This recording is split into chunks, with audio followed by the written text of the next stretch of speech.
Hey guys, Prowl 1701 here, and today we're going to be discussing Broken Doors, which is the fourth and final film in the Barbara Benedetti Doctor Who fan film series with Barbara Benedetti as the Doctor.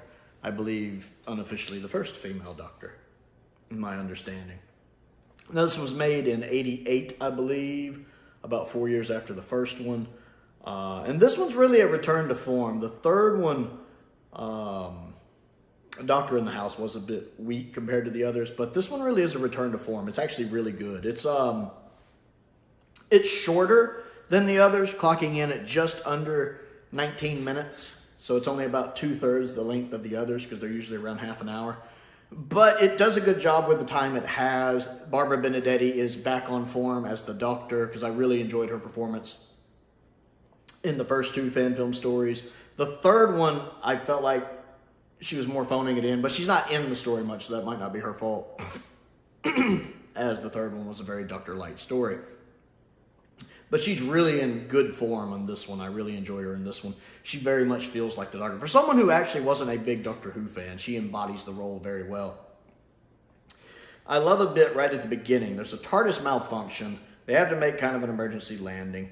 And the Doctor is talking about wondering if maybe she had slipped sideways into a parallel reality. Think very Inferno. And her companion Carl goes, "Do you think that's what happened?" She goes, "Nah, not really." And then walks off. The way she does the dismissal of it is very fourth Doctor. Maybe second Doctor, but very fourth Doctor. I think somehow we might have slipped sideways into an alternate reality. Do you really think that's what happened? No, not really. I love that. It's very the Doctor. And I love that. And then she pats him on the shoulder and says, "Come on." And they go up to this house to go explore around. The way she does, she pats him on the shoulder and tells him to come with her.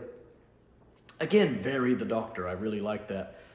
And then when they're in the house, they basically see an orange roll up the stairs, which is a neat little effect, but an easy effect. Just roll it down the stairs, roll it, and then run the tape backwards. Where you see it almost like, "Hey, follow me. Here's an orange going up the stairs." And the way the Doctor looks at him and says, I think it wants us to follow it. It's, again, very the Doctor. And then they find this door with kind of a vague poem on it, which is a good poem. And the Doctor's reaction to it is good. And then when she tries the door is locked. And then her and Carl, her companion's name is Carl, they look down, they notice there's a rug by the door, and you can just see them, is the key under the carpet, running through their head. And they look at each other, and they're just like, "Nah." And then they look under there, and there's the key. But the way they look at each other, like, there's no way they just lock the door and leave the key there. The way they do look at each other and do that, nah. It's perfect. It's a perfect rapport between a Doctor and a companion, and I absolutely love the way both actors played that part. It's really good. And of course the key is under there, which is funny. But when they look back up, the sign with the poem on it on the door is gone, which is even more curious. Matter of fact, the Doctor quotes Lewis Carroll about that, with, of course, the quote from Alice of Curiouser and Curiouser. And then they step through the door, but are transported to different places, which is really neat.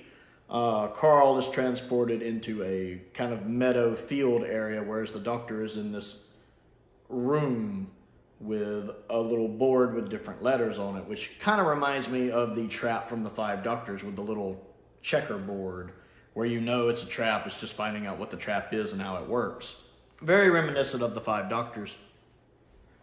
Although they do a neat thing here, because the Doctor she basically has a bag of jelly babies, and she's tossing the jelly babies out to see which squares are safe and which one are not. But when she hits one that's not safe, it explodes in a puff of smoke, which causes a bomb to go off, or a mine to go off, where Carl is. So he's having to navigate that, even though she doesn't know she's triggering them, because they're separated, which is played more for laughs. I mean, you could have done some serious stuff with that, but Carl is a very fish out of water type comedy companion. He is there kind of for comic relief. And the actor who plays him, who is actually, I know, a popular writer, and he wrote for Batman the Animated Series, Animaniacs, and some other stuff, plays that kind of comedic, in over his head, out of his depths type companion, which I like. So he has some humorous moments trying to dodge the mines, and it's pretty funny. It's actually pretty amusing what they did with it. And then the antagonist of the story is really neat. He reminds me a lot of the Shadow from the Armageddon Factor, but without the camp. It's actually executed better in this story, because I like the Armageddon Factor, but the Shadow, the guy playing the Shadow in Armageddon Factor can be a bit camp at times, whereas here it's toned down and more serious. Think Emperor Palpatine type, which is really well done. And the conversation that I'm just going to call him the Shadow has with the Doctor is a really neat conversation. I really like the set design, where they're at in it. The ending is really good. The actual climax of the story could have been done a little better, because it's kind of something you can see coming. It's executed pretty well, and the idea of it is very good. I've seen it done in other stuff, but it's actually done pretty well. Actually, this predates some of the other stuff I've seen it in, now that I think about it. But it could have been done a little better, but it's still really good. I enjoy that the story doesn't tell you everything. It doesn't explain everything. Like some really good stories, like how Midnight never explains the origins of the entity in Midnight, which I like. This story does that too. You never quite get an explanation for what the Shadow character is. You get kind of an explanation, not a full explanation, and then the actual final shots we get to see of the Shadow really raises more questions than answers. It's really well executed, the actual way they do the imagery there, and then the way it's written in the story of making you go, wait, what? Is really well executed. And of course, Barbara's Benedetti's Doctor regenerates at the end of the story, which is something I had known. I had done a lot of research on this fan film series after watching the first one, because I was very curious about it.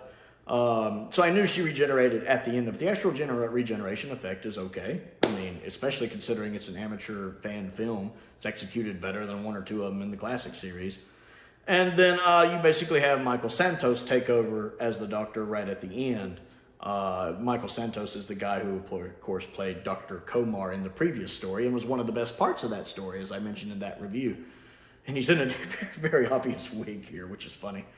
And of course, his actual final last line before they cut to credits is funny. I enjoyed it. But Barbara's definitely back in fine form here. She very much feels like the Doctor, which I like. The guy playing Carl does a really good job. It's a story I wish was about 10 minutes longer, like most of the stories in this fan film series.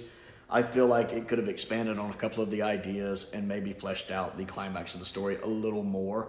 But the almost just under 19 minutes of it we get is really good. I can see why this one is held in high esteem, and why it's usually the first and the fourth one I think are considered the best. Personally, I think the second and the fourth one are my two favorites.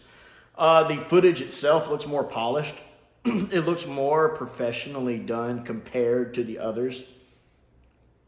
Like better use of camera angles and lighting and set design. It just has more of a polish to it. The script is really tight.